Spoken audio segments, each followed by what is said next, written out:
everyone, and thanks for listening to another episode of the Future of Data Security. Today I'm speaking with Rupa Parameswaran, a top security executive with a track record at companies such as Handshake, Amplitude, and more. Rupa, thanks for chatting with me today. It's a pleasure. Thank you so much for having me on the call. I'm really excited and looking forward to the conversation. Fantastic. And can you tell us how you got into security in the first place and what drew you to this field? Oh, thanks for asking. I love to narrate the story because I've been in the security and privacy world for over 2 decades now. I started off in humble roots as a PhD researcher doing research on privacy preserving data mining techniques way before data privacy even became a thing. So this is back in 2001 or 2002, only because at the university where I was working, my professor got a grant from the Air Force Research Labs to do research on data obfuscation techniques. So that was my humble start into the journey of data security and privacy.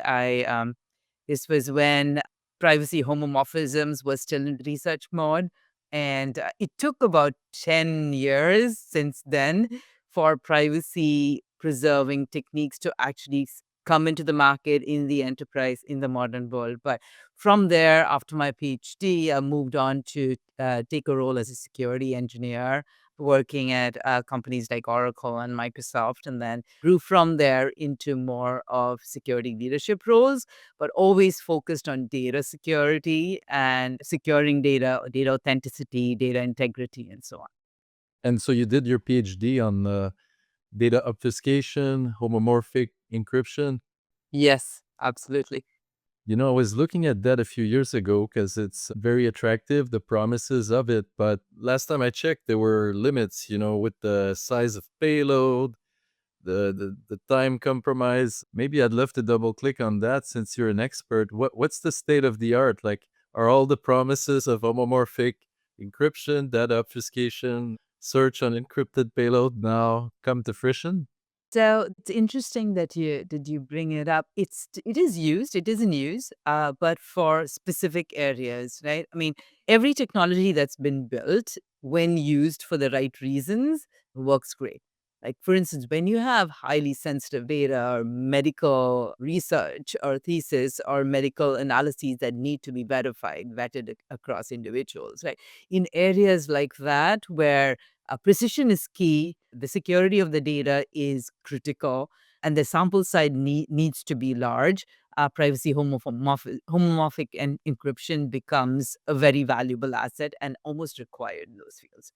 For anything else, right? I mean, if you look at census data, for instance, can you use privacy homomorphisms? Yes, but that data sets are much larger, the payloads are much larger, the compute resources outweigh the returns and outweigh the risk, so to speak. So it's a risk versus returns question, right? So with today's world, with the surplus of compute power, given the new generative AI mode, where the volume of compute has taken a whole new level. There's room to rethink what's returns on the risks.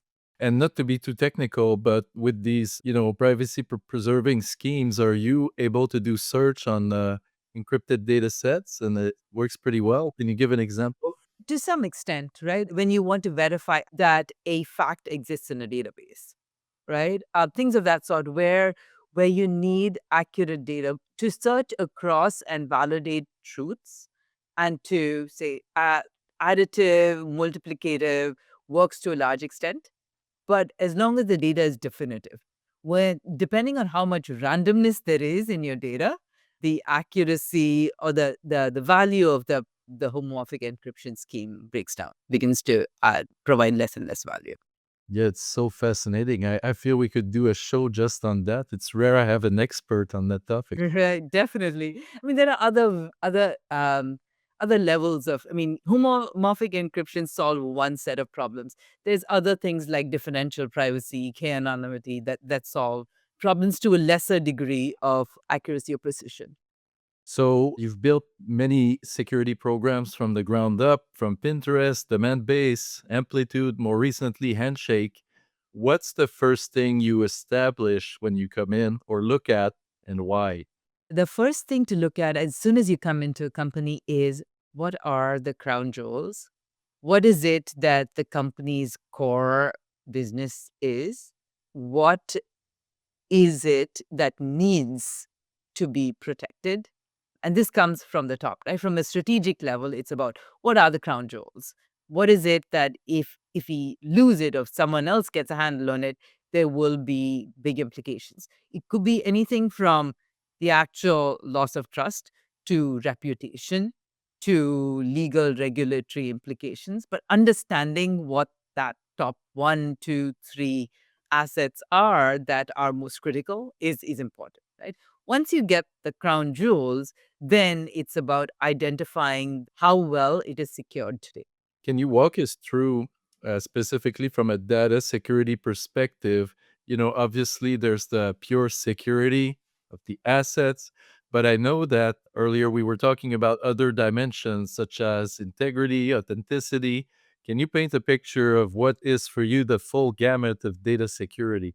Absolutely. So you can go through some examples. Let's start with crown jewels, right? Now, let's assume the customer data, for instance, right? At any company, most of the SaaS businesses, it's the data that you have about the customer is critical, right? I mean, you lose customer data. There's personal information. If it's a healthcare, fintech related information, there's data. The data is housed somewhere, right? And for the most part, in most businesses, developers, engineers have access to this information.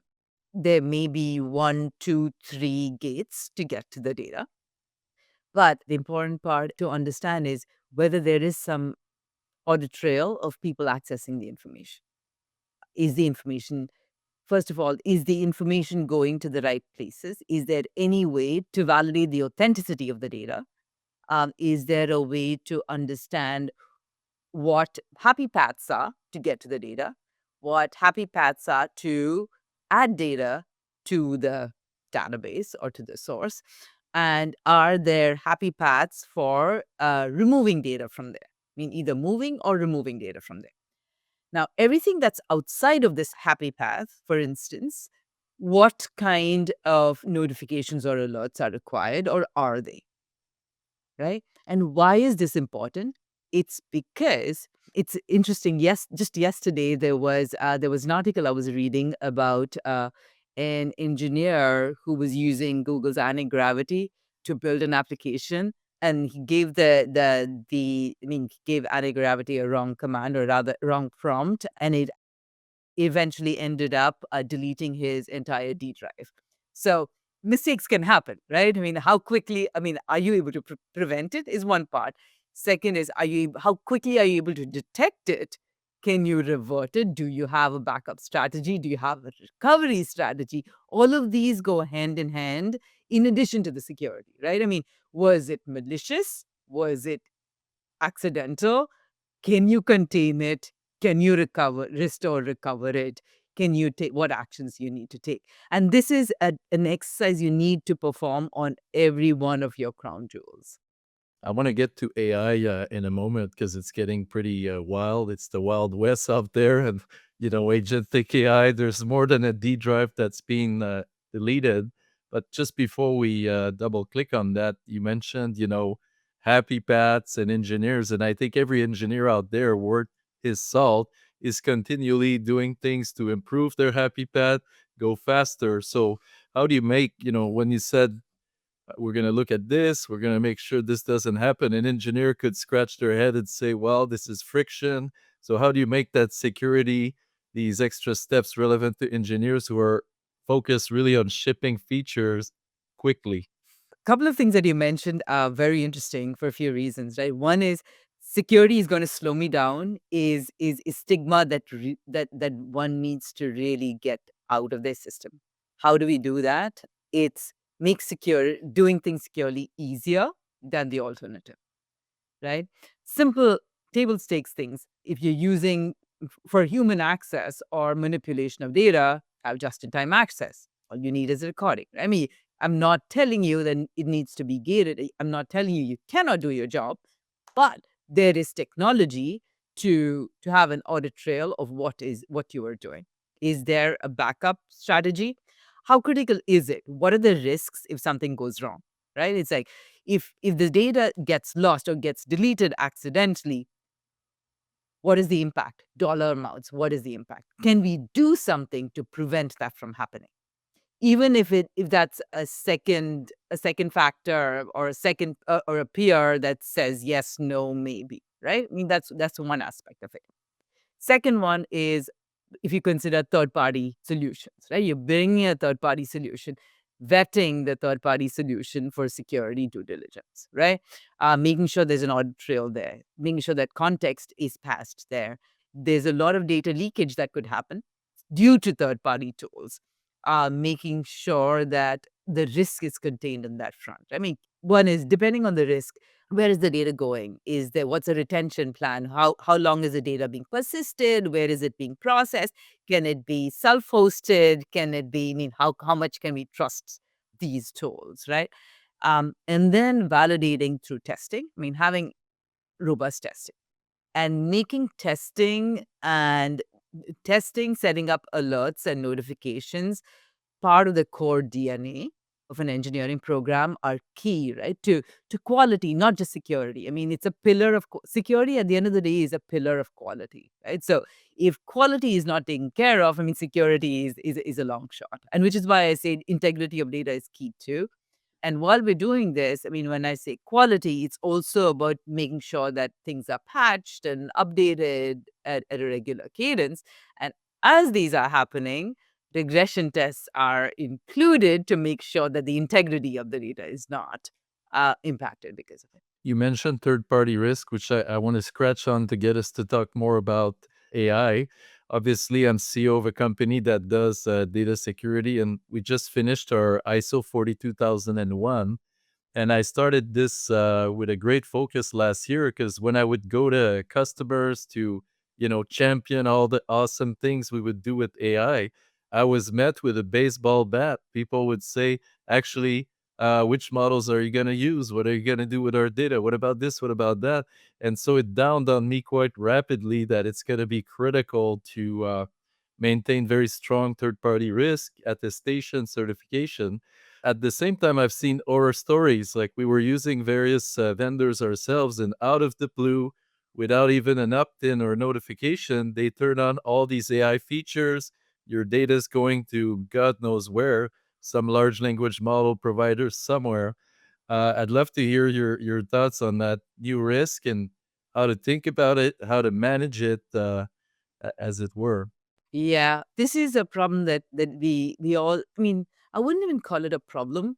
When third party risk leave AI alone, right? I mean, when people start realizing that there are tools out there that you can just buy to add on to your development environment or even to your productivity environment, the risk started right there, right? In terms of like, where is the data going? How fast is it moving? At this point of time, I think that risk is just escalated a little more because now it becomes fourth party and so on, right? Because of the AIs. Because you have these tools, every vendor is building an AI component. But as long as you've done your security due diligence at the time of procurement of a vendor, even without the AI solutions, right? The one thing that is critical to do is understand what data is being processed or transmitted or shared with this vendor, right? Once they become, once they fall into your critical vendor list, that is, they have access to your crown jewels, that's when you need to start improving your own processes. I mean, we're all still doing it. I've been still doing it in terms of identifying how often we need to either audit. I mean, there's parts to do with policy where at contract phase you get them to send you notifications in terms of any updates. But who's reading those, right? I mean, those are just policies at the end of the day.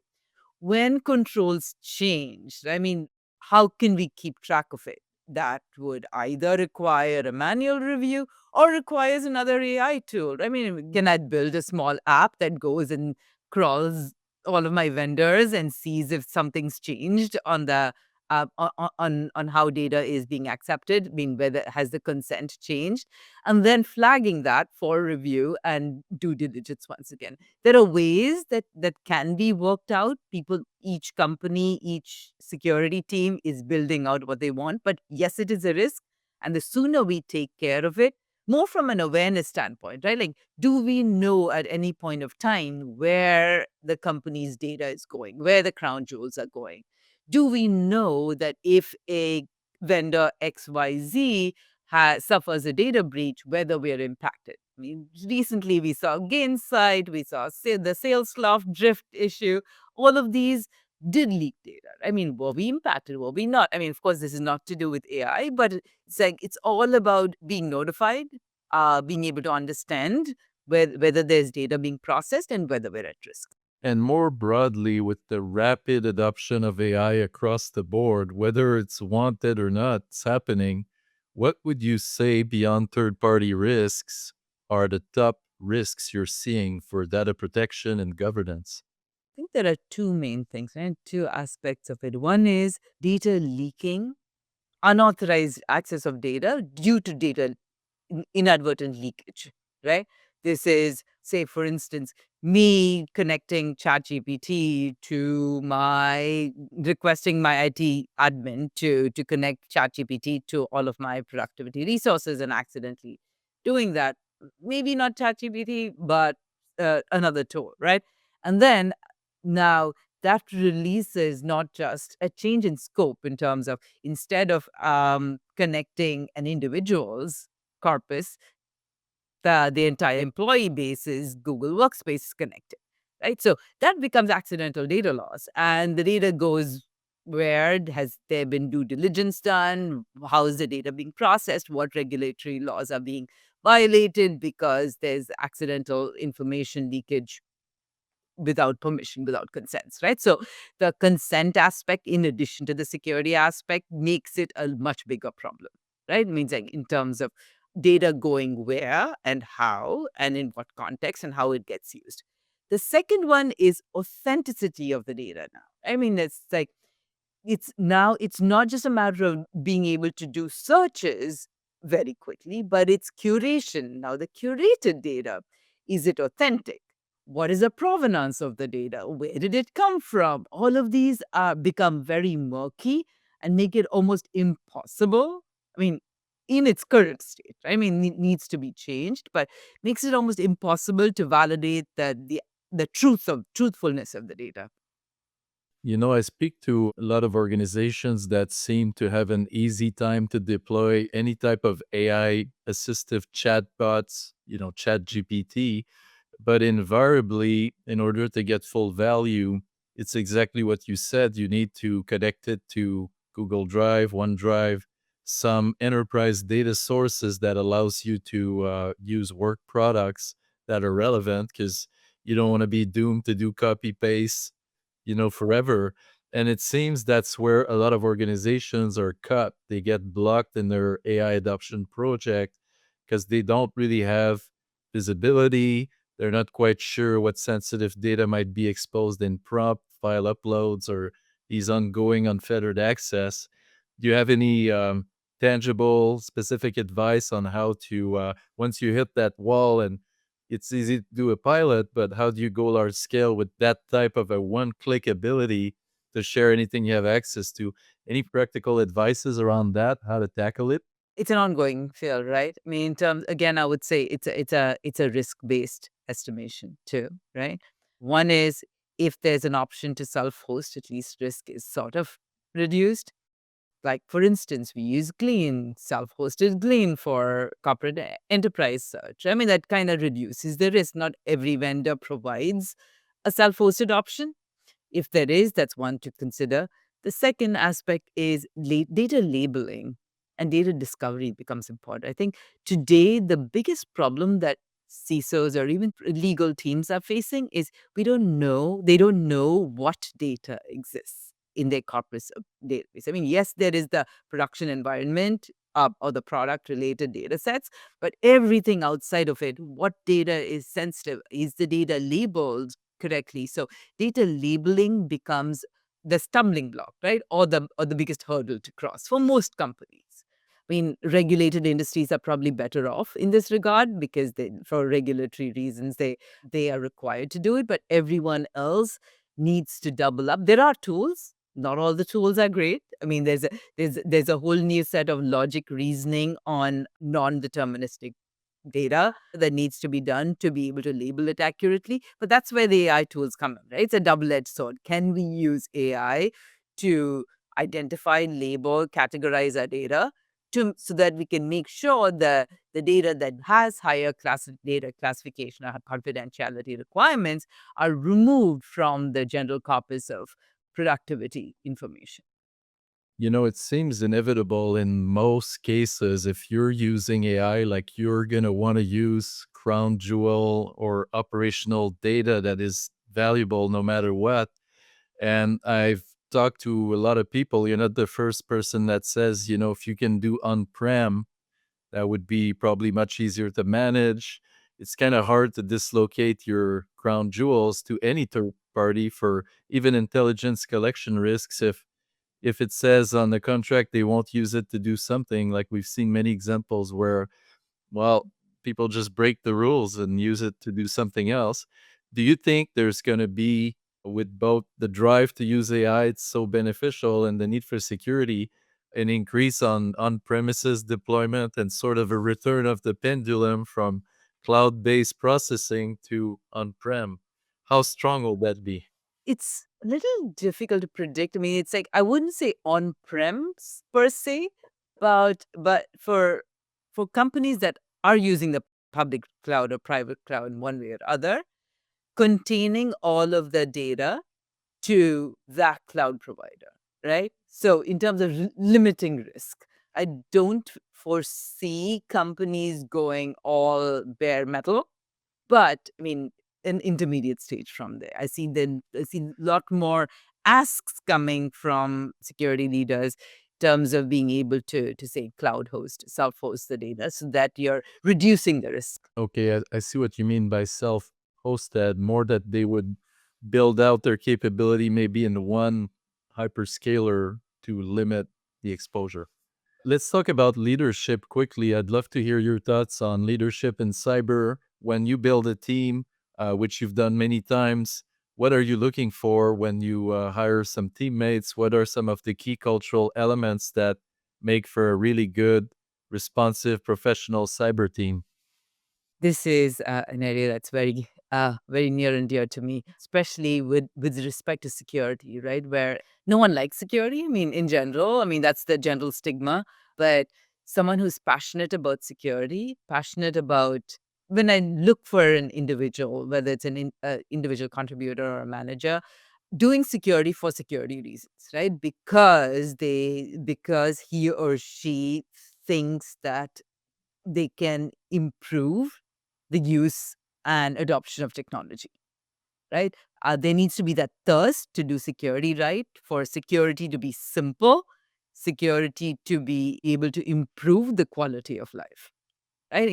And enable better confidence in using whatever or carrying out or building whatever application or product or tools that one is, right? So that thirst for knowledge, the ability to influence, and the passion to make security simple are what I look for. And with that comes a lot more in terms of like a collaborative mentality. Security cannot work in a vacuum. If you go build a tool, no one's going to use it until you make sure that it's adopted and it's rolled out in a way that's convenient, that's easy, and that's a no-brainer to use. And Rupa, if you were to give yourself, maybe a younger self, a piece of advice, or for someone that's just getting started in the world of cybersecurity, what would be your top gold nuggets? Two things that I would tell myself is one is understand the product, understand what the company is working on, and relate security into it rather than going security first. Its security is needed to improve the product rather than you need to build security for I mean, the other way around. That's one. And then second one is don't feel shy to to speak to people, right? I mean, it's more of a people. With security, you get so isolated, especially in teams, companies big or small. But breaking out of that cocoon and getting into understanding what the rest of the company is thinking, feeling, hearing becomes important even as you grow into more managerial and executive roles. It becomes more important to go and feel the pulse of every department and understand what's top of mind so that you can build a security program that actually impacts the company in a positive way. I really like what you said throughout. In fact, that security is a part of quality. So I think that's a very huge takeaway. Not security for the sake of security, right? Yep, absolutely. Unfortunately, that's all the time we have today. Before we wrap up, if people want to follow along with your work, you have a blog or LinkedIn, what's the best place for them to go? I have my LinkedIn profile would be the easiest way to see what I'm up to, and I do post occasionally. Okay. Well, fantastic, Rupa. Thank you so much for joining the podcast. It was a fun conversation. I've learned a lot, and let's keep in touch. Thank you again. Thank you. It's been great.